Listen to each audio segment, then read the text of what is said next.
There are certain common plants and trees that we consider to be greatly underrated. On the very top of that list is elderberry. Elderberry was used by ancient cultures for food, for spears, elk whistles, and medicinal purposes. But what about in the middle of winter? What good is it? If you have some experience making wet weather fires, all you have to do is listen close to hear why elderberry is so valuable.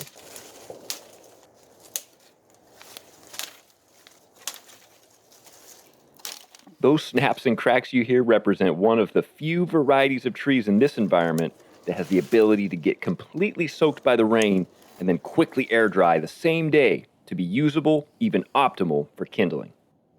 But to understand why, you have to break one of these limbs open to look at the inside.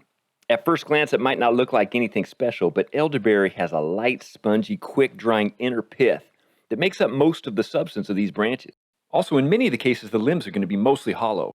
That means they are so quick to dry and in most cases won't even need tinder underneath. Now, our preferred go-to method of starting a fire with a match is simply to lean the kindling up against a little log or a larger stick. That way there's a nice airflow underneath and room for the match. We also want to make sure that as the match burns down that the top of the flame holds to the same spot on the kindling. And to make the point even more evident, we'll grab sticks that are larger than what we would typically start with, and we'll show you what happens with one match. You can see the lack of density in these branches by how quickly they burn up and fall apart. So not the best firewood for long-lasting hot fires, but perfect for quick, easy fire-starting material in wet weather. Now you've seen us use nettle for all kinds of things at this point, but you've never seen us use it as fire starter unprocessed. Dead nettle stalks are also mostly hollow, which means they are quick to dry while they stand upright in the air, and they're so easy to collect. You can gather large bundles of these and light them as they are without processing with one match. Of course, you'll need a secondary level of kindling ready to go, and elderberry is the perfect next level material.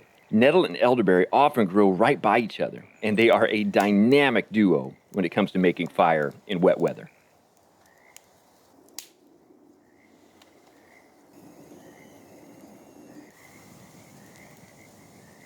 Wilderness Strong is all about bushcraft nature, ethnobotany, and wilderness survival. If you enjoy what we're doing, hit the thumbs up, subscribe, and leave us a comment. Thanks for watching.